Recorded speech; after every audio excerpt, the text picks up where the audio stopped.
Welcome to Shahi effect. ഇന്ന് സർക്കാരിന്റെ 100ാം വാർഷികം ആഘോഷിക്കുമ്പോൾ സർക്കാരിന്റെ 4ാം വാർഷികം ആഘോഷിക്കുമ്പോൾ കേരളത്തിലെ മാധ്യമങ്ങളിൽ, ദിനപത്രങ്ങളിലും ദൃശ്യമാധ്യമങ്ങളിലും ജനങ്ങൾ വായിക്കുന്ന വാർത്തകളും കാണുന്ന സംഭവങ്ങളും സർക്കാർ എവിടെ നിൽക്കുന്നു എന്നതിന്റെ വ്യക്തമായിട്ടുള്ള വിവരങ്ങളാണ്. തിരുവനന്തപുരത്തെ ദളിത് യുവതി ബിന്ദു, പട്ടികജാതി യുവതി ബിന്ദു പോലീസ് സ്റ്റേഷനിൽ മണിക്കൂറുകളാണ് കുടിവെള്ളം പോലും ലഭിക്കാതെ ക്രൂരമായിട്ടുള്ള പീഡനത്തിന് വിധേയമായിട്ടുള്ളത്. കള്ളക്കേസിൽ അവരെ പ്രതിയാക്കി കള്ളി എന്ന് വിളിച്ചു. മക്കൾക്കും കുടുംബത്തിനും ഉണ്ടായിട്ടുള്ള വലിയ വേദന കേരളത്തിലെ ജനങ്ങൾ കാണുന്നു. അതിന് കാര്യമായ പരിഹാരം ഗവൺമെന്റിന്റെ ഭാഗത്തുണ്ടായിട്ടില്ല. ആശാ വർക്കർമാരുടെ സമരം, അതാണ് ഞാൻ 100 പറഞ്ഞത്. 100 ദിവസം തികയാണ് ഇന്ന്. ആശാ വർക്കർമാര് കേവലം 232 രൂപ ദിവസം വേതനം ലഭിക്കുന്നവര് അവരുടെ ജീവൽ പ്രശ്നം ഉയർത്തി കേരള സർക്കാരിന്റെ മുൻപിൽ, സെക്രട്ടേറിയറ്റിന്റെ മുൻപിൽ നടത്തിവരുന്ന സമരം 100 ദിവസം തികയുന്നു. ആ സമരത്തെ സർക്കാർ അവഗണിക്കുകയാണ്. അവരുടെ കണ്ണീര് കാണാൻ സർക്കാരിന് സമയമില്ല, മനസ്സില്ല. അതുപോലെ നമുക്കറിയാം, പൊട്ടിഘോഷിച്ചതാണ് കേരളത്തിലെ നാഷണൽ ഹൈവേ. അതിനുവേണ്ടി ഫ്ലക്സ് ബോർഡുകൾ ഉയർന്നു, സോഷ്യൽ മീഡിയയിൽ അവകാശവാദങ്ങൾ ഉയർത്തി. മലപ്പുറത്ത് ആ നാഷണൽ ഹൈവേ തകർന്നു വീണ് യാത്രക്കാർക്കും അതുപോലെ വാഹനങ്ങൾക്കും അപകടമുണ്ടാകുന്ന സാഹചര്യം ഉണ്ടായി. ഇപ്പോൾ അതിന്റെ അവകാശവാദം ഉന്നയിച്ച ആളുകളെല്ലാം അതിന്റെ പിതൃത്വത്തിൽ നിന്ന് പിന്മാറാൻ വേണ്ടി, അല്ലെങ്കിൽ ഉത്തരവാദിത്തം മറ്റുള്ളവരിൽ ഏൽപ്പിക്കാൻ വേണ്ടി പരിശ്രമിച്ചു. കാട്ടാനാക്രമണത്തിന് പാലക്കാട് ഉമ്മർ എന്ന തൊഴിലാളിയാണ് ഇന്നലെ മരണപ്പെട്ടതെങ്കിൽ അതും ഇന്ന് വാർത്തയാണ്. അപ്പൊ സർക്കാരിന്റെ 4ാം വാർഷികത്തിൽ കേരളത്തിലെ ജനങ്ങളെ നടുക്കുന്ന, വേദനിപ്പിക്കുന്ന, ജനങ്ങളുടെ ദുരിതങ്ങളും പ്രയാസങ്ങളും വ്യക്തമാക്കുന്ന സംഭവങ്ങളുടെ ഒരു ചെറിയ വിവരണമാണ് ഞങ്ങളിവിടെ പറഞ്ഞത്. ഈ 100ാം വാർഷികം ആഘോഷിക്കുമ്പോൾ സാമ്പത്തിക സ്ഥിതി എന്താണ്? ക്ഷേമ പെൻഷനുകൾ മുടങ്ങി കിടക്കുന്നു. അത് വർദ്ധിപ്പിക്കുമെന്ന വാഗ്ദാനം പാലിക്കപ്പെടുന്നില്ല. സർക്കാർ ജീവനക്കാരുടെ ആനുകൂല്യങ്ങൾ അവർക്ക് നൽകുന്നില്ല. തൊഴിലാളികൾ വലിയ കഷ്ടത്തിലാണ്. അതുപോലെ തന്നെ കൃഷിക്കാർക്ക് അവരുടെ കൃഷി വന്യമൃഗങ്ങൾ നശിപ്പിക്കുമ്പോൾ അവർക്ക് ലഭിക്കേണ്ട ചെറുതായിട്ടുള്ള നഷ്ടപരിഹാരം അതുപോലും സമയത്ത് കൊടുക്കുന്നില്ല. അവർ കർഷകരോട് പറഞ്ഞ വാക്ക് പാലിക്കുന്നില്ല. പട്ടികജാതി പട്ടികവർഗ വിഭാഗങ്ങൾക്ക് ബഡ്ജറ്റിൽ അനുവദിച്ച അവരുടെ പദ്ധതി വിഹിതം ഗണ്യമായിട്ട് വെട്ടിക്കുറച്ച് അവരുടെ പ്രവർത്തനങ്ങൾക്ക്, വികസന ക്ഷേമ പ്രവർത്തനങ്ങൾക്ക് തടസ്സമുണ്ടാക്കിയിരിക്കുന്നു. പൊതുവികസന പ്രവർത്തനങ്ങൾ മുന്നോട്ട് പോകുന്നില്ല. സാമ്പത്തികമായിട്ടുള്ള ഞെരുക്കം സർക്കാരിനെ സാരമായിട്ട് ബാധിക്കുന്നു. ഈ സമയത്താണ് കോടിക്കണക്കിന് രൂപ ചെലവഴിച്ച ഒരു ആർഭാടം എന്ന നിലയിൽ കേരള സർക്കാർ ഈ 4ാം വാർഷികം ആഘോഷിക്കുന്നു. ഈ ആഘോഷം നടക്കുമ്പോൾ ഞങ്ങൾക്ക് ലളിതമായിട്ട് ചോദിക്കാനുള്ള ഒരു കാര്യം, കഴിഞ്ഞ വർഷങ്ങളിൽ സർക്കാർ നടത്തിയ നവകേരള സദസ്സ്, അതിന് എത്ര പൈസ ചെലവഴിച്ചു? ഖജനാവിൽ നിന്ന് എത്ര പൈസ ചെലവഴിച്ചു? 140 നിയോജക മണ്ഡലങ്ങളിലുമായിട്ട് എത്ര പൈസ പിരിവിലൂടെ സമാഹരിച്ചു? അതിന്റെ സാമ്പത്തിക വരവ് ചെലവണക്ക് എന്താണ്? ഓഡിറ്റ് ചെയ്തിട്ടുണ്ടോ? ആ കണക്ക് പ്രസിദ്ധീകരിക്കാൻ തയ്യാറുണ്ടോ? ഇനി ആ നവകേരള സദസ്സിന്റെ റിസൾട്ട് എന്താണ്? കേരളത്തിൽ ഏതെങ്കിലും ഒരു വികസന പദ്ധതി, ജനക്ഷേമകരമായ ഏതെങ്കിലും ഒരു പ്രവർത്തനം ഈ നവകേരള സദസ്സിന്റെ ഭാഗമായിട്ട് നടപ്പിലാക്കാൻ സാധിച്ചു? ഏതെങ്കിലും നിയോജക മണ്ഡലത്തിൽ അല്ലെങ്കിൽ സംസ്ഥാന തലത്തിൽ എന്തെങ്കിലും ഒരു പദ്ധതി നടന്നോ? അപ്പൊ നവകേരള സദസ്സ് ഒരു പരാജയമായിരുന്നു. അതിന്റെ മറ്റൊരു പതിപ്പാണ്, തുടർച്ചയാണ്. രാഷ്ട്രീയ പ്രചരണത്തിന്റെ ഭാഗമായിട്ടാണ് സർക്കാർ ഖജനാവിൽ നിന്ന് പണം ചെലവഴിച്ചുകൊണ്ട് ഇന്നത്തെ ഈ പ്രോഗ്രാം നടത്തുന്നത്. ഈ 4ാം വാർഷികം ആഘോഷിക്കുമ്പോൾ സർക്കാരിനെ ഏതെങ്കിലും കാര്യത്തിൽ ജനകീയ ജീവൽ പ്രശ്നങ്ങൾ പരിഹരിക്കുന്നതിൽ അവര് മുൻഗണന നൽകിയെന്ന് അവകാശപ്പെടാൻ വേണ്ടി കഴിയില്ല. വനിതാ CPM, വനിതാ പോലീസ് CPO റാങ്ക് ഹോൾഡേഴ്സിന്റെ കണ്ണീരും വേദനയും കാണുവാൻ സർക്കാരിന് കഴിവുണ്ടായില്ല. അവരുടെ റാങ്ക് പട്ടികയുടെ കാലാവധി കഴിഞ്ഞിരിക്കുന്നു. ക്രമസമാധാന തകർച്ച കേരളത്തിൽ ഇന്ന് വ്യാപകമാണ്. അക്രമങ്ങൾ, കൊലപാതകങ്ങൾ, കുടുംബത്തെ ഒന്നായിട്ട് ഇല്ലാതാക്കുന്ന സംഭവങ്ങൾ, ലഹരി വ്യാപനം ഇന്ന് കേരളത്തില് അതിരൂക്ഷമായി കൊണ്ടിരിക്കുന്നു. അതിന് സർക്കാരിന്റെ ഭാഗത്തുനിന്ന് നടപടിയില്ല. കൊട്ടേഷൻ കൊലപാതകങ്ങൾ, അത് രാഷ്ട്രീയത്തിന് വേണ്ടിയാണ് CPM TP കേസിൽ ഉൾപ്പെടെ, ഷുഹൈബിന്റെ കേസിൽ ഉൾപ്പെടെ കൊട്ടേഷൻ കൊലയാളികളെ രാഷ്ട്രീയ ആയുധമാക്കി CPM ഉപയോഗിച്ചുവെങ്കിൽ ഇന്ന് പല ആവശ്യങ്ങൾക്കും വേണ്ടി, സാമ്പത്തിക ഇടപാടുകൾക്ക് വേണ്ടി, ലാഭത്തിനു വേണ്ടി മറ്റ് വ്യക്തികളും ഈ കൊട്ടേഷൻ മാതൃകയിലുള്ള കൊലപാതകങ്ങൾ ആസൂത്രണം ചെയ്തു. കൊലപാതകികൾക്ക് ഏറ്റവും വലിയ സംരക്ഷണം കിട്ടുന്ന ഗവൺമെന്റായിട്ട് കേരളത്തിലെ ഗവൺമെന്റ് മാറിയിരിക്കുന്നു. TP കേസിലെ പ്രതികൾ അവർക്ക് ജയിലിൽ കിട്ടിക്കൊണ്ടിരിക്കുന്ന പ്രത്യേകമായിട്ടുള്ള പരിഗണനയും പരിരക്ഷയും. ഷുഹൈബ് വധക്കേസിലെ വിചാരണ ആരംഭിച്ചിരിക്കുകയാണ്. പട്ടന്നൂരിലെ ഷുഹൈബ് കേസിൽ ഞങ്ങളെ ഷുഹൈബിന്റെ കുടുംബം പ്രതിപക്ഷ നേതാവ് വഴി ഞാനും മുഖ്യമന്ത്രിക്ക് അപേക്ഷ കൊടുത്തു. എന്തായിരുന്നു അപേക്ഷ? ആ കേസിൽ ഒരു പ്രത്യേക പ്രോസിക്യൂട്ടറെ, സ്പെഷ്യൽ പ്രോസിക്യൂട്ടറെ നിയമിക്കണമെന്നായിരുന്നു. രമേശ് ശരത്ലാൽ കേസിൽ ശിക്ഷ വാങ്ങിക്കൊടുത്ത ആ പബ്ലിക് പ്രോസിക്യൂട്ടറെ സുഹൈബ് കേസിൽ ആ കുടുംബത്തിന്റെ ചെലവിൽ സ്പെഷ്യൽ പ്രോസിക്യൂട്ടറായിട്ട് നിയമിക്കണമെന്ന് മുഖ്യമന്ത്രിക്ക് അപേക്ഷ കൊടുത്തിട്ട് മാസങ്ങളായി. ഇതുവരെയും ആ ഫയൽ അനങ്ങിയിട്ടില്ല. മനഃപൂർവ്വം അത് വെച്ച് താമസിപ്പിക്കുകയാണ്. രമേശിന്റെയും ശരത്ലാലിന്റെയും കേസിൽ ശിക്ഷിക്കപ്പെട്ട പ്രതികളെ ജയിലിൽ ആർപ്പുവിളികളോടെയാണ് മാർക്സിസ്റ്റ് നേതാക്കന്മാരെ സ്വീകരിച്ചത്. നവീൻ ബാബുവിന്റെ ദാരുണ മരണത്തിൽ ഉത്തരവാദിയായ പ്രതിയെ ജയിലിൽ നിന്ന് ജാമ്യത്തിൽ ഇറങ്ങിയപ്പോൾ സ്വീകരിക്കാൻ CPM സംസ്ഥാന സെക്രട്ടറിയുടെ ഭാര്യയും കേന്ദ്ര കമ്മിറ്റി അംഗം ഉൾപ്പെടെയുള്ള നേതാക്കന്മാരാണ് കണ്ണൂർ ജയിലിലെത്തിയത്. അപ്പൊ അക്രമ കൊലപാതക രാഷ്ട്രീയങ്ങൾക്ക് എല്ലാ പ്രോത്സാഹനവും നൽകും. ഗാന്ധി സ്തൂപം കണ്ണൂരിൽ മലപ്പട്ടത്ത് ഞാൻ മിനിഞ്ഞാന്നോടെ പോയിരുന്നു. കോൺഗ്രസ് പ്രവർത്തകർ സ്ഥാപിച്ച ഗാന്ധി സ്തൂപം ഒരു സ്വകാര്യ വ്യക്തിയുടെ സ്ഥലത്താണ്, പറമ്പിലാണ് ആ ഗാന്ധി സ്തൂപം സ്ഥാപിച്ചത്. അത് തകർത്ത് തരിപ്പണമാക്കുക മാത്രമല്ല ചെയ്തത്, CPMന്റെ ജില്ലാതല നേതാവ് സംസ്ഥാന സെക്രട്ടറിയുടെ നിയോജക മണ്ഡലത്തിൽ ജില്ലാതല നേതാവ് പ്രസംഗിച്ചത്, വെല്ലുവിളിച്ചത് കേരളത്തിൽ എവിടെയും കണ്ണൂർ ജില്ലയിൽ പ്രത്യേകിച്ചും ഗാന്ധി സ്തൂപം സ്ഥാപിക്കാൻ ഞങ്ങൾ അനുവദിക്കില്ല എന്നാണ്. ഗാന്ധി സ്തൂപത്തെ RSSകാരും BJPക്കാരും ആക്രമിക്കുന്നതും ഇല്ലാതാക്കാൻ ശ്രമിക്കുന്നതും ഗാന്ധിയെ നിന്ദിക്കുന്നതും മനസ്സിലാക്കാം. CPMന്റെ ജില്ലാ സെക്രട്ടേറിയറ്റ് അംഗം ഗാന്ധി സ്തൂപം കേരളത്തിൽ എവിടെയും സ്വകാര്യ സ്ഥലങ്ങളിൽ പോലും സ്ഥാപിക്കാൻ അനുവദിക്കില്ല എന്ന വെല്ലുവിളി ഉയർത്തിയത് സർക്കാരിന്റെ ശ്രദ്ധയിൽപ്പെട്ടിട്ടുണ്ടോ? ആഭ്യന്തര വകുപ്പ് അതിനെക്കുറിച്ച് അന്വേഷിച്ചിട്ടുണ്ടോ? മാർക്സിസ്റ്റ് പാർട്ടിയുടെ നയം എന്താണ്? ഈ നേതാവിന്റെ സമീപനം തെറ്റാണെങ്കിൽ അത് തിരുത്താൻ CPM തയ്യാറാകുമോ? ഞങ്ങൾക്ക് അറിയാൻ ആഗ്രഹമുണ്ട്.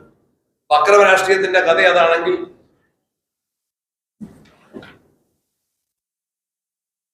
കടയ്ക്കൽ ക്ഷേത്രോത്സവത്തിൽ CPMന്റെ വിപ്ലവ ഗാനങ്ങളാണ് ആലപിക്കുന്നത്.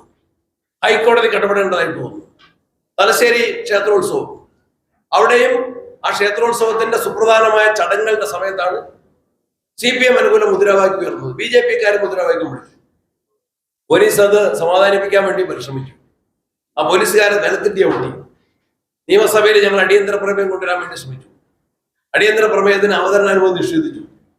അവതരണാനുമതി തേടിക്കൊണ്ടുള്ള പ്രസംഗത്തിന് പോലും അനുവാദം കിട്ടിയില്ല. അവസാനം അവിടുത്തെ 2 SIമാർ, ഒരു വനിതാ SI ഉൾപ്പെടെ പോലീസ് സ്റ്റേഷനിൽ ഹാജരായിക്കൊണ്ട് അവര് പരാതി കൊടുത്തു, അന്യായം കൊടുത്തു. അവരുടെ പെറ്റീഷനിൽ FIR രജിസ്റ്റർ ചെയ്തു. ആ FIRലെ പ്രതികളെ അറസ്റ്റ് ചെയ്യുന്നതിന് പകരം അതിലെ പരാതിക്കാരായ വനിതാ SI ഉൾപ്പെടെയുള്ള പരാതിക്കാരെ തലശ്ശേരിയിൽ നിന്ന് സ്ഥലം മാറ്റിക്കൊണ്ട് CPMകാർ എന്ത് വെല്ലുവിളിച്ചോ അത് നടപ്പിലാക്കുന്ന സമീപനമാണ് നടക്കുന്നത്. സഹകരണ തെരഞ്ഞെടുപ്പുകൾ നീതിപൂർവമല്ല. സഹകരണ സംഘങ്ങളിലെ അഴിമതിയും അതിലെ സാമ്പത്തിക അച്ചടക്കമില്ലായ്മയും എല്ലാം കേരളത്തിൽ വളരെ വ്യക്തമായിട്ടുള്ള കാര്യങ്ങളാണ്. CPM നേതൃത്വത്തിന്റെ ഒത്താശയിലാണ് നടക്കുന്നത്. അതിനെക്കുറിച്ച് വസ്തുനിഷ്ഠമായ അന്വേഷണമില്ല. കോൺഗ്രസും UDF ഭരിക്കുന്ന സഹകരണ സംഘങ്ങളിൽ കുപ്രസിദ്ധ AKG മോഡൽ തെരഞ്ഞെടുപ്പ് കേരളത്തിൽ വ്യാപകമായിട്ട് നടക്കുകയാണ്. മറ്റൊരു കാര്യം തദ്ദേശ തെരഞ്ഞെടുപ്പാണ്. തദ്ദേശ തെരഞ്ഞെടുപ്പിലെ വാർഡുകളുടെ എണ്ണം കൂട്ടി. എന്തിനു വേണ്ടിയാണ്? എല്ലാ തദ്ദേശ വാർഡുകളും വീണ്ടും വിഭജനം നടത്തുന്നതിന് വേണ്ടിയാണ്. അതിർത്തി നിർണയം വീണ്ടും നടത്തുന്നതിന് വേണ്ടിയാണ് വാർഡുകളുടെ എണ്ണം കൂട്ടിയത്. അതിർത്തി നിർണയം എന്താണ്? തീർത്തും അശാസ്ത്രീയമാണ്. കാലിനൊപ്പിച്ച് ചെരുപ്പ് മുറിക്കേണ്ടതിന് പകരം ചെരുപ്പിനൊപ്പിച്ച് കാല് മുറിക്കുന്ന അവസ്ഥയാണ്. വാർഡുകളെല്ലാം അശാസ്ത്രീയമായിട്ട് വെട്ടിമുറിച്ചിരിക്കുന്നു. അതിന് ഫയൽ ചെയ്യപ്പെട്ട ആയിരക്കണക്കിന് പരാതികളുണ്ടായിരുന്നു. ആ പരാതികൾ കേവലം പ്രഹസനമാണ്. പല സ്ഥലത്തും ഒരു പഞ്ചായത്തിന് 8ഉം 10ഉം പരാതി. ആ ബന്ധപ്പെട്ട ഉദ്യോഗസ്ഥന്മാര്, കമ്മീഷൻ അംഗങ്ങൾ വന്നിട്ട് 1 മിനിറ്റ് പോലും അവസരം കിട്ടിയില്ല. ഒരു പഞ്ചായത്തിന്റെ വിവിധ വാർഡുകളുടെ പരാതികൾ കേൾക്കാൻ 1 മിനിറ്റ് പോലും അവസരം കൊടുത്തില്ല. പെൻസിലിനാണ് എഴുതിയെടുത്തത്. പരാതിക്കാർ ഉന്നയിച്ച ആക്ഷേപങ്ങളെ പെൻസിലിനാണ് എഴുതിയെടുത്തത്. എന്ന് പറഞ്ഞാൽ മാനദണ്ഡങ്ങൾ കാറ്റിൽ പറത്തി തദ്ദേശ വാർഡുകളെ CPM-ന്റെ രാഷ്ട്രീയ ലക്ഷ്യങ്ങൾക്കനുസരിച്ച് വാർഡുകളെ വെട്ടിമുറിച്ച് വികൃതമാക്കിയിരിക്കുന്നു. മാനദണ്ഡങ്ങൾ ലംഘിക്കപ്പെട്ടിരിക്കുകയാണ്. വന്യമൃഗശല്യത്തിന് ഒരു പരിഹാരമില്ല. കഴിഞ്ഞ ദിവസം മലപ്പുറത്താണെങ്കിൽ ഇന്നലെ അത് പാലക്കാട്ടാണ്. ആയിരത്തിലേറെ ആളുകൾ വന്യമൃഗങ്ങളുടെ ആക്രമണത്തിൽ കൊലയപ്പെടുന്നു. ഭരണകക്ഷി MLA പോലും അതിൽ ശക്തമായിട്ട് പ്രതിഷേധിക്കാൻ ഭരണകക്ഷി MLA-മാർ പോലും നിർബന്ധിതരാകുന്ന സാഹചര്യം ഉണ്ടായിരിക്കുന്നു. സർക്കാർ അക്കാര്യത്തിൽ അനങ്ങാപ്പാറ നയം സ്വീകരിക്കുകയാണ്. ഞങ്ങളുടെ നിയമസഭയില് ഈ രണ്ടാം പിണറായി സർക്കാരിന്റെ കാലത്ത് വന്യമൃഗ ശല്യത്തിന്റെ വിഷയത്തിൽ തന്നെ 4 അടിയന്തര പ്രമേയങ്ങൾ ഞങ്ങൾ കൊണ്ടുവന്നു. ഞാൻ തന്നെ ഒന്ന് TCTക്ക് ഒന്ന് ഉൾനാടനും 4 അടിയന്തര പ്രമേയങ്ങൾക്ക് അവതരണാനുമതി തേടി. അത് കേരള നിയമസഭയിലോട് ചർച്ചയാക്കാൻ കേരളത്തെ ഇന്ന് സാരമായിട്ട് ബാധിക്കുന്നു. അത് വനാതിർത്തികളിൽ മാത്രമല്ല, എല്ലാ ജനവാസ മേഖലകളിലും, വനത്തിൽ നിന്ന് വളരെ ദൂരത്തുള്ള ജനവാസ മേഖലകളെ പോലും സാരമായി ബാധിക്കുന്ന വന്യമൃഗശല്യത്തെ ഒരു ചർച്ചാ വിഷയമാക്കാൻ പോലും മുഖ്യമന്ത്രിയുടെ യോഗം വിളിക്കണം എന്ന് MLA-മാർ പലവട്ടം ആവശ്യപ്പെട്ടു. നിയമസഭയിൽ ചർച്ച വേണമെന്ന് ആവശ്യപ്പെട്ടു. അത് നടപടി സ്വീകരിച്ചിട്ടില്ല. കാർഷിക മേഖല റബ്ബറിന്റെ താങ്ങുവില 250 രൂപയായിട്ട് ഉയർത്തുമെന്ന് പ്രഖ്യാപിച്ചാണ് ഈ ഗവൺമെന്റ് വോട്ട് ചോദിച്ചത്. എന്നാൽ അതിപ്പോഴും ഉയർത്തിയിട്ടില്ല. അതിനെ സർക്കാർ വാക്ക് പാലിച്ചിട്ടില്ല. അതുപോലെ തന്നെ തേങ്ങയുടെ വിലയുടെ കാര്യം, നെല്ല് സംഭരണത്തിന്റെ വില കൊടുക്കാൻ ബാക്കിയാണ്. കൃഷിക്കാർ വലിയ പ്രയാസത്തിലാണ്. കയറ്, കശുവണ്ടി, ടിമ്പർ തുടങ്ങിയ പരമ്പരാഗത വ്യവസായ മേഖലകൾ പൂർണ്ണമായിട്ടുള്ള തകർച്ചയിലാണ്. മത്സ്യത്തൊഴിലാളി മേഖലയിൽ പൂർണ്ണമായിട്ടും അവഗണിക്കപ്പെട്ടിരിക്കുന്നു. മണ്ണെണ്ണയുടെ സബ്സിഡി വർദ്ധിപ്പിക്കാത്തതും സർക്കാർ പ്രഖ്യാപിച്ച പാക്കേജുകൾ നടപ്പാക്കാത്തതും വലിയ പ്രതിസന്ധി സൃഷ്ടിച്ചിരിക്കുന്നു. വിദ്യാഭ്യാസ മേഖല ആന കയറിയ കരിമ്പിൻ തോട്ടം പോലെയാണ് വിദ്യാഭ്യാസ മേഖല, പ്രത്യേകിച്ച് ഉന്നത വിദ്യാഭ്യാസ മേഖല. സർവകലാശാലകളിൽ വൈസ് ചാൻസലർമാരില്ല, കോളേജുകളിൽ പ്രിൻസിപ്പൽമാരില്ല. SFIയുടെ കലാലയങ്ങളെ കലാപഭൂമിയാക്കുന്ന അക്രമ രാഷ്ട്രീയത്തിന് മുഖ്യമന്ത്രിയും പോലീസും എല്ലാ സഹായങ്ങളും ചെയ്തുകൊണ്ടിരിക്കുന്നു.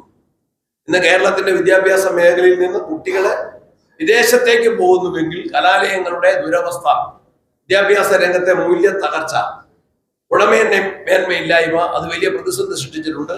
വിദ്യാഭ്യാസ രംഗം തകർച്ചയിലാണ്. ആരോഗ്യരംഗം നമുക്ക് എല്ലാവർക്കും അറിയാം, അത് കേവലം അവകാശവാദങ്ങൾ മാത്രമാണ്. ഇന്ന് സർക്കാർ ആശുപത്രികളാണ് അനാരോഗ്യത്തിന്റെ അവസ്ഥയിലുള്ളത്. ഗവൺമെന്റ് മെഡിക്കൽ കോളേജുകളിൽ പോലും ചികിത്സയ്ക്ക് പോകുന്ന രോഗികൾക്ക് ഉണ്ടാകുന്ന അവസ്ഥ അറിയാം. കോഴിക്കോട്ടെ കാര്യങ്ങൾ അറിയാം. സർക്കാർ ആശുപത്രിയിൽ ആളുകൾ പോകാതായി. ഗൗരവമേറിയ രോഗം വന്നാൽ അല്ലെങ്കിൽ അപകടങ്ങളിൽ പരിക്ക് പറ്റിയാൽ സ്വകാര്യ മേഖലയെ ആശ്രയിക്കേണ്ടി വരുന്നു. സ്വകാര്യ മേഖലയിലാണെങ്കിൽ ചികിത്സാ ചെലവ് വളരെ ഭാരിച്ചതാണ്. ജനപ്രതിനിധികളൊക്കെ എല്ലാ ദിവസവും സ്വകാര്യ ആശുപത്രികളിൽ ബില്ല് കുറയ്ക്കാൻ വേണ്ടി വിളിക്കേണ്ട ആവശ്യം എല്ലാ ജനപ്രതിനിധികളും രോഗികളും ബന്ധുക്കളും ആവശ്യപ്പെട്ടുകൊണ്ടിരിക്കുകയാണ്. ആരോഗ്യ മേഖല വലിയ തകർച്ചയിലാണ്. ആവശ്യമായ ഡോക്ടർമാരില്ല. ആശുപത്രികളിൽ, സർക്കാർ ആശുപത്രികളിൽ മരുന്നില്ല, സ്റ്റാഫില്ല. ആരോഗ്യ മേഖല വലിയ തകർച്ചയില്. മരുന്ന് കമ്പനിക്ക് 500 കോടി രൂപയിലേറെ കൊടുക്കാൻ സർക്കാർ ബാക്കിയാണ്. പിന്നെ ഗവൺമെന്റ് കൊട്ടിഘോഷിച്ച അഴിമതി വിരുദ്ധ സമീപനമാണ്. മുഖ്യമന്ത്രിയുടെ മകൾ തന്നെ പ്രതിക്കൂട്ടിൽ നിൽക്കുന്നു അഴിമതി കേസിൽ. കോവിഡ് കാലത്ത് കിറ്റ് വാങ്ങിയതിന്റെ അഴിമതി സംബന്ധിച്ച് C&AG ഓഡിറ്റ് റിപ്പോർട്ടിൽ തന്നെ വ്യക്തമായിട്ട് പരാമർശമുണ്ട്. നിയമസഭയിൽ ആ കാര്യങ്ങൾക്ക് മറുപടി പറയാൻ തയ്യാറായിട്ടില്ല. മുൻ ആരോഗ്യമന്ത്രി പറഞ്ഞ മറുപടി, ഇത് മുഖ്യമന്ത്രിയുടെ അനുമതിയോടെയാണ് ഞങ്ങൾ 550 രൂപയ്ക്ക് പകരം 1550 രൂപ PPP കിറ്റിന് നൽകി ഞങ്ങൾ വാങ്ങിയത്. അതിന്റെ കാശ് മുഴുവൻ അഡ്വാൻസ് ആയിട്ട് നൽകിയത് മുഖ്യമന്ത്രിയുടെ അറിവോട് കൂടിയാണ് എന്ന ശൈല ടീച്ചറെ ഒറ്റ മറുപടിയിൽ ആ വിഷയം അവസാനിക്കുന്നില്ല. അത് നഗ്നമായിട്ടുള്ള അഴിമതിയാണ്, തെളിഞ്ഞ അഴിമതിയാണ്.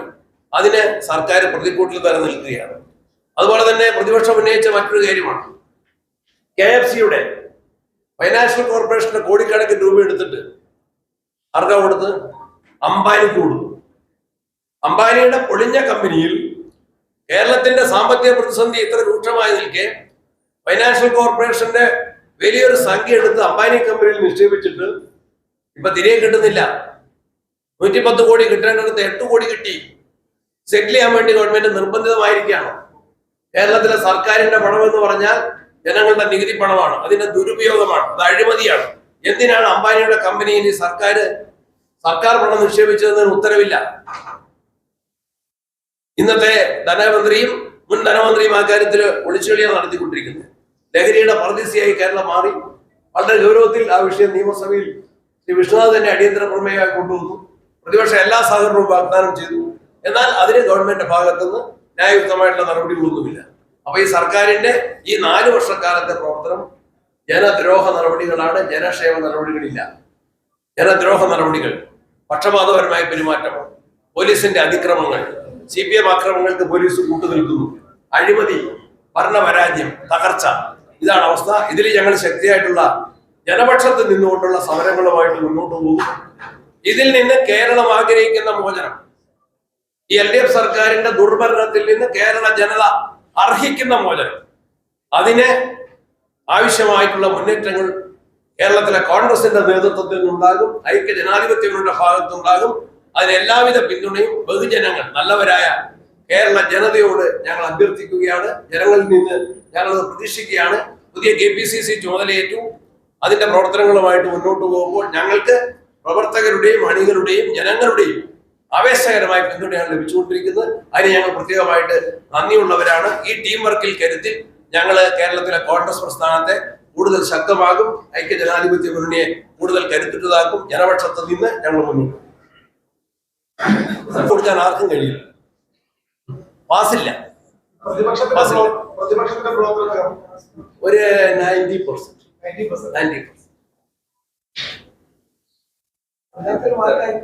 ആ 99 ഇടാം, പക്ഷെ ഞാനായിട്ട് ഇടുന്നില്ല.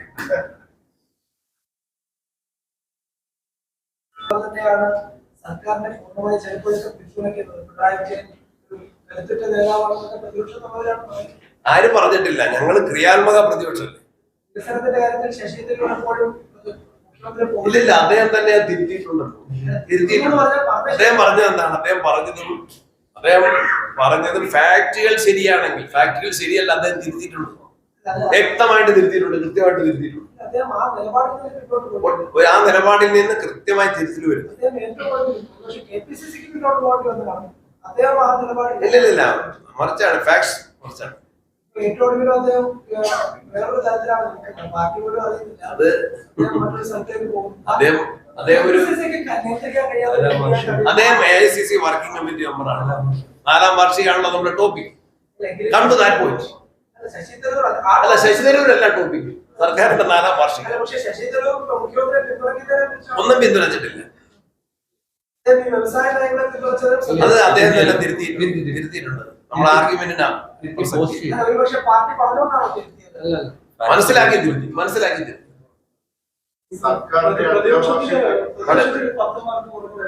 എവിടെ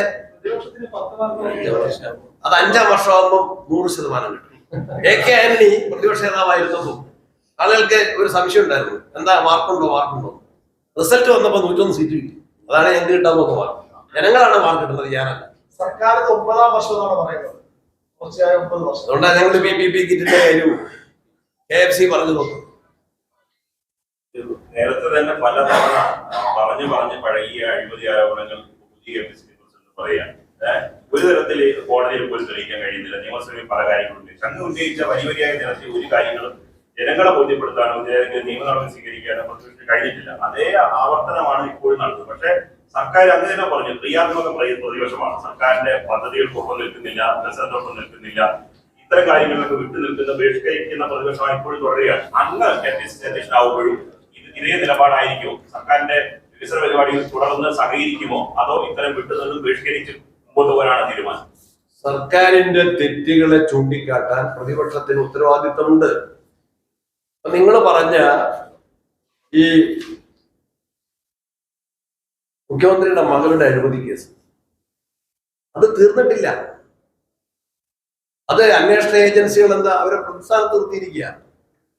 എന്റെ കയ്യിലുള്ള ഉത്തരവ് ഇന്ററിം സെറ്റിൽമെന്റ് ബോർഡിന്റെ ഉത്തരവ് 12/6/2023 വീണ വിജയൻ കരിമണൽ കമ്പനിയിലേക്ക് യാതൊരു സേവനവും ചെയ്യാതെ അവരെടുത്തുനിന്ന് മാസാമാസം പൈസ വാങ്ങിയെന്ന ഇന്ററിം സെറ്റിൽമെന്റ് ബോർഡിന്റെ ക്വാസി ജുഡീഷ്യൽ ഫോറം, ആ ഫോറത്തിന്റെ ഉത്തരവ് 12/6/2023 ആ ഉത്തരവിനെതിരെ ഒരു അപ്പീൽ കൊടുത്തിട്ടുണ്ടോ?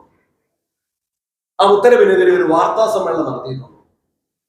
ആ ഉത്തരവിനെ ചോദ്യം ചെയ്തിട്ടുണ്ടോ? നിയമത്തിൽ, പ്രത്യേകിച്ച് തെളിവ് നിയമത്തിൽ ഒരു വ്യവസ്ഥയുണ്ട്, admitted facts need not be proved.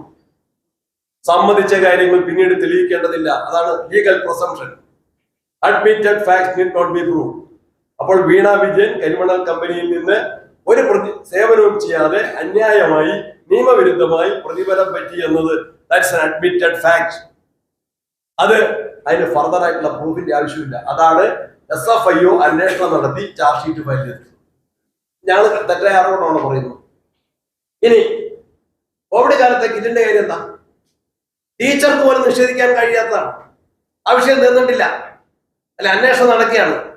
അവിടെയാണ് CAG റിപ്പോർട്ട്. ലോകായുക്തയിലെ കേസുണ്ട്. CAG റിപ്പോർട്ടിൽ എന്താ വളരെ വ്യക്തമായിട്ട് പറഞ്ഞിട്ടുണ്ട്. അതിന് ടീച്ചറെ മറുപടി ഇത് മുഖ്യമന്ത്രിയുടെ അറിവോടെ വാങ്ങിയതാണ്. മുഖ്യമന്ത്രിയുടെ അറിവോടെ വാങ്ങി പ്രതിപക്ഷ നേതാവ് എന്ന് പ്രത്യേകിച്ച് സംസാരിക്കുമ്പം കളിയാക്കിയതിന് പോലും മറുപടി ഇല്ല. എന്താ 550 രൂപയുടെ കിറ്റ് ഓഫർ ചെയ്ത കമ്പനി അവരോട് നെഗോഷിയേറ്റ് ചെയ്തപ്പോൾ അവർ നെഗോഷിയേഷന് തയ്യാറായില്ല. അപ്പൊ എന്ത് ചെയ്തു? 550 ഓഫർ ചെയ്ത കമ്പനി നെഗോഷിയേഷന് തയ്യാറാകാത്തപ്പം 1550 ഓഫർ ചെയ്തവരുടെ മുഴുവൻ സംഖ്യയും അഡ്വാൻസ് കൊടുത്തിട്ട് വാങ്ങി. 10 കോടി രൂപ അഡ്വാൻസ് കൊടുത്തിട്ട് സപ്ലൈ ചെയ്തതിന് ശേഷമല്ല കാശ് കൊടുക്കുന്നത്. 10 കോടി രൂപ അഡ്വാൻസ് കൊടുത്തിട്ട് 1550 വാങ്ങി. അതിന് അഴിമതി എന്നല്ലാതെ എന്താ വിളിക്കാനും പേര്? ഈ KFC കാര്യത്തിൽ നിങ്ങൾക്ക് പറയാനുണ്ട്. എന്താ മുഖ്യമന്ത്രി പ്രതികരിക്കാത്തത്? എന്താ CPM നേതൃത്വം പ്രതികരിക്കാത്തത്? അതും അഡ്മിറ്റഡ് ആയിട്ടുള്ള അഴിമതിയാണ്. സർക്കാരിന്റെ പണമെടുത്ത് അംബാനിക്ക് കൊടുത്തിട്ട് സർക്കാരിന് നഷ്ടം വരുത്തി അന്യായമായ ലാഭം ഉണ്ടാക്കിയിട്ടുണ്ട്. അല്ലെങ്കിൽ എന്തിനു കൊടുക്കണം? അംബാനിയെ സഹായിക്കാനാണ്. ഇവിടെ പെൻഷൻ കുടിശ്ശിക കൊടുക്കുന്നില്ല, റബ്ബർ സബ്സിഡി കൊടുക്കുന്നില്ല, വന്യമൃഗശല്യത്തിന് പരിക്കിന് അല്ലെങ്കിൽ നാശനഷ്ടങ്ങൾക്ക് പൈസ കൊടുക്കുന്നില്ല, നിർമ്മാണ തൊഴിലാളികളുടെ ക്ഷേമനിധി ബോർഡിൽ അംഗങ്ങളായവർക്ക് അതിന്റെ ആനുകൂല്യം കൊടുക്കുന്നില്ല. അംബാനിയുടെ കമ്പനിക്ക് എത്ര കോടിയാ? 60 കോടി ഡെപ്പോസിറ്റ് ചെയ്യാം, എന്നിട്ട് ആ പൈസ കിട്ടുന്നില്ല. ഈ വീണ വിജയന്റെ അന്വേഷണത്തിനോട് പൂർണ്ണമായും അത് ശരിയായ ദിശയിലാണ് എന്നുള്ള വിശ്വാസത്തിലാണ്. ഈ മാർക്കിന്റെ കാര്യമായിട്ട് SFI അന്വേഷണത്തിൽ എത്ര മാർക്കുണ്ട്? കോടതിയായിരുന്നു പരിശോധിക്കേണ്ടത്. അന്വേഷണം ശരിയായ ദിശയിലാണെന്നാണോ? അന്വേഷണം ഇപ്പോൾ മുന്നോട്ട് പോയിക്കൊണ്ടിരിക്കും. കേന്ദ്ര ഏജൻസിയുടെ അന്വേഷണം അല്ലാതെ ഏത് ഏജൻസി അന്വേഷിക്കണ്ടേ? സംസ്ഥാന പോലീസ് അന്വേഷിക്കുന്നത്. അന്വേഷണത്തിൽ തൃപ്തിയുണ്ടോ? അന്വേഷണത്തില് അതിന്റെ അവസാനത്തെ റിസൾട്ട് എന്താണ്? ചാർജ് ഷീറ്റ് ഫയൽ ചെയ്തു. ഞങ്ങൾക്ക് എന്തിനാ അതിർത്തി ആവശ്യം? സർക്കാരിന്റെ വാർഷികം ഇതിന്റെ നേട്ടങ്ങളായി കുറെ കാര്യങ്ങൾ കഴിഞ്ഞ 1 മാസക്കാലമായി മുഖ്യമന്ത്രി മന്ത്രിമാരെ സഞ്ചരിക്കും. സർക്കാരിനെതിരെയുള്ള കുറെ പരാതികളുണ്ട്. ഇത് ജനങ്ങളിലേക്ക് എത്തിക്കാൻ കോൺഗ്രസ് എന്തെങ്കിലും പരിപാടികൾ ആസൂത്രണം? ശക്തമായിട്ടുള്ള പ്രചരണ പരിപാടികൾ UDF ആസൂത്രണം ചെയ്തിട്ടുണ്ട്. കോൺഗ്രസ് ആസൂത്രണം ചെയ്തിട്ടുണ്ട്. ഞങ്ങൾ പറഞ്ഞ ഓരോ വിഷയത്തിലും തീരദേശത്തെ പ്രത്യേകമായിട്ടുള്ള ജാഥ സംഘടിപ്പിച്ചു. അതുപോലെ തന്നെ മലയോരത്ത് ഈ വന്യമൃഗശല്യത്തിന്റെ പ്രത്യേകമായിട്ടുള്ള പ്രോഗ്രാം സംഘടിപ്പിച്ചു. ഇപ്പോൾ ആശാ വർക്കർമാരുടെ സമരത്തിന് UDF എല്ലാ പിന്തുണയും നൽകി. ഞങ്ങൾ എല്ലാവരും പലവട്ടം അവരുടെ സമര സ്ഥലങ്ങളിൽ പോയി. ഞാൻ തന്നെ KPC പ്രസിഡന്റായിട്ട് ആദ്യം പങ്കെടുത്ത ഒരു പരിപാടി കണ്ണൂരിൽ ആശാ വർക്കർമാരുടെ സമര ജാഥയ്ക്ക് അവിടെ കൊടുത്ത സ്വീകരണത്തിൽ പങ്കെടുക്കുകയായിരുന്നു ചെയ്തത്. ഞങ്ങൾ എല്ലാവരും അവരുടെ കൂടെയുണ്ട്, ജനപക്ഷത്തുണ്ട്. മുൻ പ്രസിഡന്റ് ഒരു യാത്ര പ്ലാൻ ചെയ്തിരുന്നു, പിന്നീട് അത് നന്നായി പോയി, അദ്ദേഹം മാറുകയും ചെയ്തു. അത് ഞങ്ങൾ ആലോചിക്കും. ഈ ശിവസഭ തെരഞ്ഞെടുപ്പിൽ ഇനിയിപ്പോ 1 വർഷമില്ല. വിട്ടുപോയ പരിപാടി ജനകീയ അടിത്തറ വിപുലമാക്കാനുള്ള നടപടിയുമായിട്ട് ശേഷം ഉണ്ടാകും. ആവശ്യമായ ഘട്ടത്തിൽ അത് 5 വർഷത്തേക്ക് കിടക്കുന്ന സർക്കാരിന് കൃത്യമായ പദ്ധതികളും പ്ലാനുണ്ട്. പ്രവർത്തനങ്ങൾ എങ്ങനെ ജനങ്ങളിലേക്ക് എത്തിക്കണം? പ്രതിപക്ഷം ശക്തമാകും എന്നൊക്കെ പറയും. ഇന്നത്തെ കരിദിനത്തിന്റെ പരിപാടി എന്താണ്? കരിദിനം ഞങ്ങൾ ഇന്ന് കരിദിനം ആചരിക്കുന്നത് തന്നെ അതിന്റെ ഒരു പ്രചരണമാണ്. അത് ജില്ലാ തലങ്ങളില് പ്രകടനമുണ്ട്, പൊതുയോഗമുണ്ട്, നിയോജകമണ്ഡല തലങ്ങളിലുണ്ട്. വളരെ ആക്റ്റീവായിട്ട് തന്നെ ഈ കരിദിനാചരണം കേരളത്തിലെ ജനങ്ങൾ ഏറ്റെടുക്കും. അതിനെ സഹായിക്കുന്ന എല്ലാ കാര്യങ്ങളും ഈ അടുത്ത ദിവസങ്ങളിൽ കൂടുതലായിട്ട് മെച്ചപ്പെടും.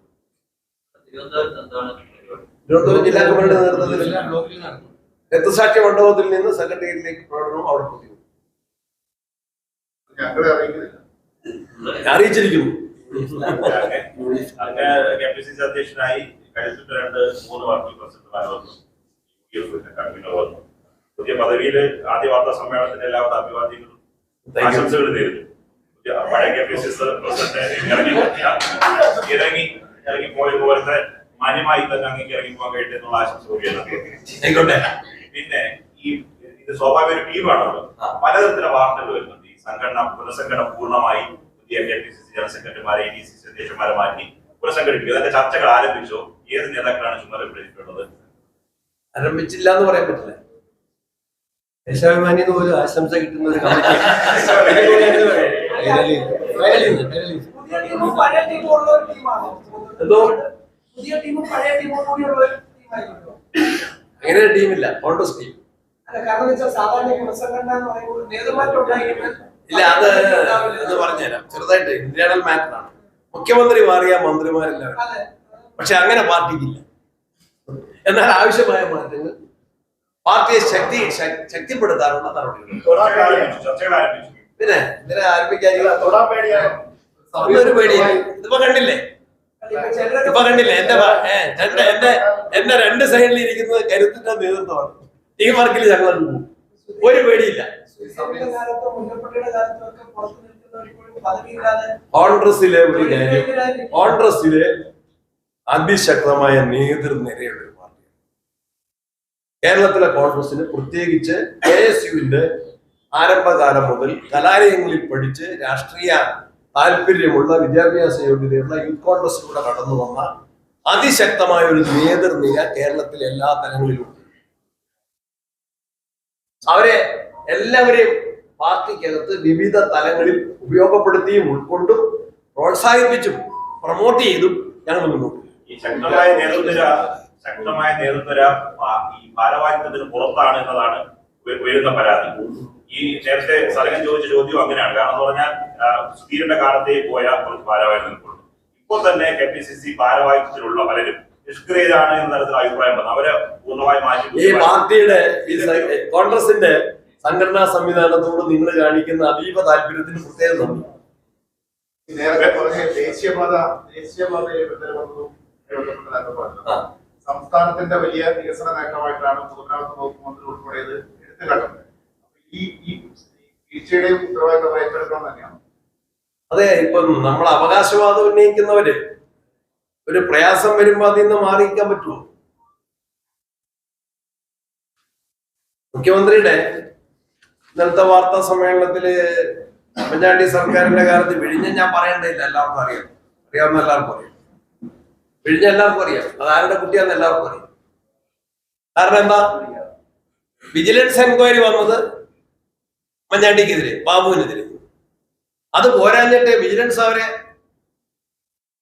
ഒഴിവാക്കി കഴിഞ്ഞപ്പോൾ, അന്വേഷണത്തില് അവരുടെ ഭാഗത്ത് കുറ്റമൊന്നുമില്ല എന്ന് കണ്ടു കഴിഞ്ഞപ്പം judicial enquiry, justice Ramendran Nair commission, judicial എൻക്വയറികളൊന്നുമില്ല എന്ന് തെളിഞ്ഞപ്പം അവർക്കെതിരെ ഇത് പറഞ്ഞത് പിൻവലിക്കാനും ഉമ്മൻചാണ്ടി ഒന്ന് ഓർമ്മിക്കാനെങ്കിലും വിഴിഞ്ഞം പദ്ധതിയുടെ വേദിയിൽ ഉമ്മൻചാണ്ടി എന്ന കേരളത്തിന്റെ മുൻ മുഖ്യമന്ത്രി ഇതിന്റെ പേരിൽ പ്രതിക്കൂട്ടിൽ നിർത്താൻ LDF ആഗ്രഹിച്ച ഉമ്മൻചാണ്ടി സാറിന്റെ പേര് മരണാനന്തര സമ്മേളനത്തിലെങ്കിലും ഒന്ന് ഓർമ്മിക്കാൻ കേരളത്തിലെ സർക്കാർ തയ്യാറാകാത്തത് അവരുടെ രാഷ്ട്രീയ ദുഷ്ടലാക്കി പറഞ്ഞു. ഉമ്മൻചാണ്ടി സർക്കാരിന്റെ കാലത്ത് മുഖ്യമന്ത്രിയുടെ സ്റ്റേറ്റ്മെന്റ് ഞാൻ വായിച്ചു. എന്തോ മണ്ണില് വിമാനം ഇറങ്ങിയിട്ടാണ്, മണ്ണില് വിമാനം ഇറങ്ങിയിട്ട് അവിടെ ഉദ്ഘാടനം നടത്തി. എനിക്ക് നിയമസഭയിൽ 26/9/2016 എന്ന് പറഞ്ഞാൽ പിണറായി സർക്കാർ അധികാരത്തിൽ വന്ന് അധികം താമസിയാണ്.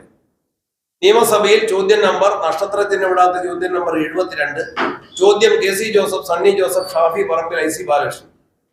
കണ്ണൂർ വിമാനത്താവളം എന്നത്തേക്ക് പ്രവർത്തനം ആരംഭിക്കാനാണ് ലക്ഷ്യമിടുന്നത്? വിമാനത്താവളവുമായി ബന്ധപ്പെട്ട എന്തെല്ലാം പ്രവർത്തികൾ ഇതുവരെ പൂർത്തീകരിച്ചിട്ടുണ്ട്? ഇതായിരുന്നു ചോദ്യം. എത്ര ഡേറ്റ്? 26/9. പിണറായി സർക്കാർ അധികാരത്തിൽ വന്ന് 2-3 മാസങ്ങൾ, 4-5 മാസം. എന്തായിരുന്നു അതിന്റെ മറുപടി?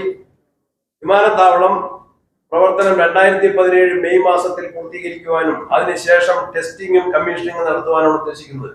ഇനി വിമാനത്താവളവുമായി ബന്ധപ്പെട്ട ഇതുവരെ പൂർത്തീകരിച്ച പ്രവൃത്തികൾ താഴെ പറയും പ്രകാരമാണ്. 3050 മീറ്റർ റൺവേ അന്ന് പൂർത്തീകരിച്ചു. 3050 മീറ്റർ. അതിനുശേഷം 1 മീറ്റർ റൺവേ പോലും വികസിപ്പിച്ചിട്ടില്ല. ഉമ്മൻചാണ്ടി സർക്കാരിന്റെ കാലത്ത് 20 aircraft പാർക്കിങ്ങിനുള്ള apron, parallel taxi track 889 metre, runway link taxi 2 എണ്ണം, ഏപ്രൺ ലിങ്ക് ടാക്സി 4 എണ്ണം, ചുറ്റുമതിൽ 18 കിലോമീറ്റർ, ഓപ്പറേഷൻ വാൾ 4 kilometre, air traffic control tower building 85%, fire station 75%, terminal building 75%, fly over 90%, KCB supply 95%, escalator 70%, water supply 100%. ഇതാണ് നിയമസഭയിൽ ഒന്നാം പിണറായി സർക്കാർ മുഖ്യമന്ത്രി ആരംഭത്തിൽ നൽകിയ മറുപടി. This being the fact. വസ്തുത ഇതായിരിക്കെ അവിടെ മണ്ണിൽ വിമാനം ഇറങ്ങി എന്ന് പറഞ്ഞാൽ അത് ആരാണ് കളവ് പറയുന്നത്? ആരാണ് കളവ് പറയുന്നത്? കേരളത്തിന്റെ വികസന കാര്യങ്ങളിൽ UDF സർക്കാർ മുന്നോട്ട് വെച്ച വൻകിട വികസന പദ്ധതികളല്ലാതെ LDF-ന് ഒന്നും ചെയ്യാൻ സാധിച്ചിട്ടില്ല. വിഴിഞ്ഞം, മെട്രോ, കണ്ണൂർ വിമാനത്താവളം ഉൾപ്പെടെയുണ്ട്. നിങ്ങൾക്ക് പറയാൻ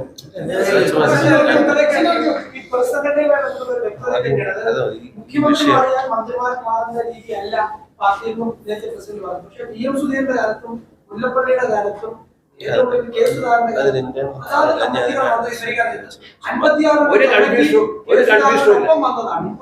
നിങ്ങളെ ഞാൻ പറഞ്ഞില്ല, നേരത്തെ പറഞ്ഞു. ഇത്ര താല്പര്യം കാണിക്കുന്നതിൽ പ്രത്യേകം നന്ദി. പോലീസുമായി ബന്ധപ്പെട്ട് അടുത്തകാലത്തുണ്ടായ എല്ലാ വിവാദങ്ങളെയും ഒരറ്റം മുഖ്യമന്ത്രിയുടെ ഈ ശശി പ്രതിപക്ഷ നേതാവ് പലവട്ടം പറഞ്ഞു മുഖ്യമന്ത്രിയുടെ ഓഫീസിൽ ഇന്നലത്തെ സംഭവത്തിലും ശശി ഉത്തരവാദിയാണല്ലോ. അതെ, അദ്ദേഹം അത് ആഭ്യന്തര വകുപ്പിനെ നിയന്ത്രിക്കുന്നതിൽ മുഖ്യമന്ത്രിയെയും പോലീസിനെയൊക്കെ ഉപദേശിക്കുകയും നിർദ്ദേശിക്കുകയും ചെയ്യുന്ന ശശിയാണെന്ന് നമ്മൾ മനസ്സിലാക്കുന്നു. അദ്ദേഹത്തിന്റെ ഭാഗത്ത് ഗുരുതരമായ ആക്ഷേപവും പക്ഷപാതവും ഉണ്ട്, വീഴ്ചയുണ്ട് ഇന്നലത്തെ സംഭവത്തിൽ പോലും. Thank you. ED ആയിട്ട് ബന്ധപ്പെട്ട് അന്വേഷണം നടത്തുന്നു. അപ്പൊ അതുമായി ബന്ധപ്പെട്ട് എന്താണ് നിലപാട്? ഞാൻ നേരത്തെ പറഞ്ഞിട്ടുണ്ട്, തെറ്റാരി ചെയ്താലും ശരിക്കും. Thank you. കൂടുതൽ വിശേഷങ്ങളുമായി വീണ്ടും കാണാം. അതുവരെ ഏവർക്കും നന്ദി, നമസ്കാരം.